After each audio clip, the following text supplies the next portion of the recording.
And the drenchinator operates by.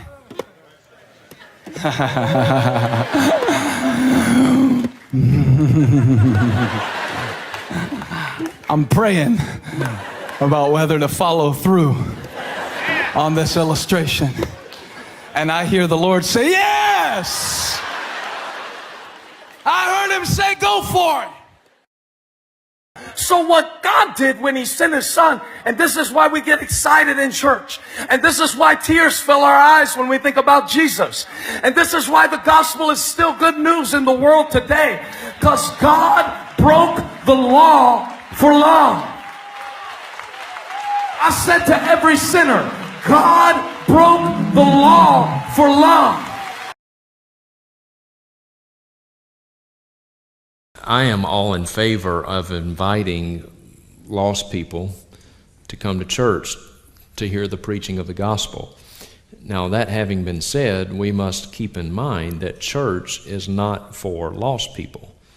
There's a pastor, quote-unquote pastor, in the United States named Stephen Furtick. He's pastor of Elevation Church, and there's a video of him on YouTube where he says, Elevation Church, if you're a Christian, Elevation Church is not for you. He says, we have a church for the unchurched. I don't even know what that means. I mean, a church by definition is the saved. That's what ecclesia means, the called out ones. So, you know, when you say you have a church for the unchurched, no, you don't. You might have some kind of social club, but you don't have a church.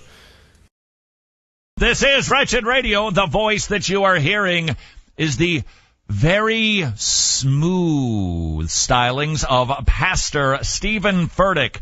This dude is a rock star in evangelicalism, megachurch in North Carolina. This kid is big, and he's everywhere, and he put together a video explaining how he speaks the word. Ring a bell? Speak the word, speaking the word faith theology has been deemed heretical for an awfully long time. It is typically seen in more extreme quarters. Those people who are very overt, sow your seed, send in your money, God's going to make you rich.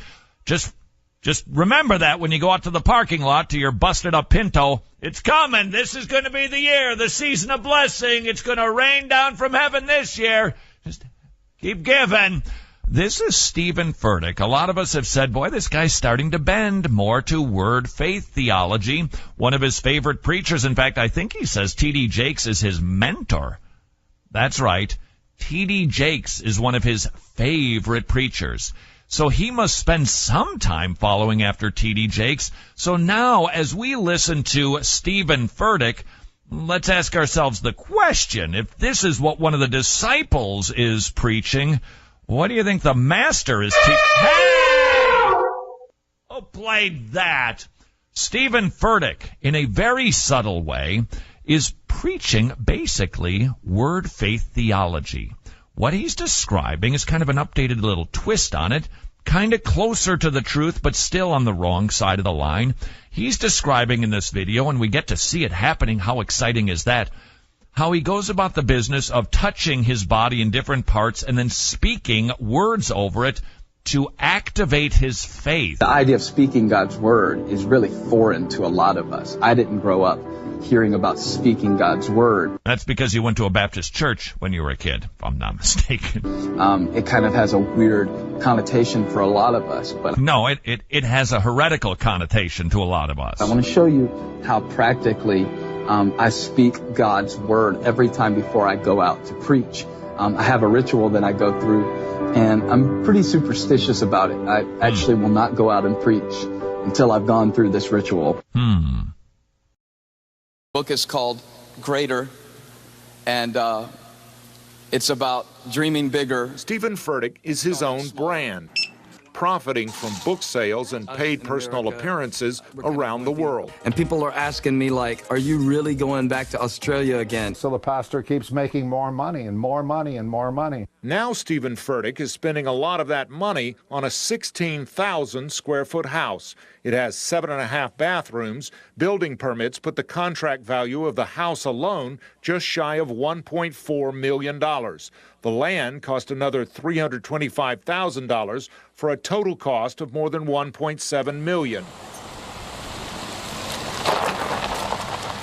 You can't see the house from the street. It's behind a no trespassing sign off Lockhaven Road in Weddington. Hidden by 19.25 acres of dense woods, Furtick's name is nowhere on the deed. Instead, the property is in the name of the Jumper Drive Trust. The pastor should be the servant of his people, and he should be the one that's the most transparent. Ole Anthony of the Trinity Foundation in Dallas, Texas, belongs to a small church. Blessed art thou, O Lord our God, King of the universe. He believes preachers should give up their big houses. It saddens me to see what the church is becoming. And get back to the Christian church's humble beginnings. There, the pastors lived as the poorest of the poor, not the richest of the rich.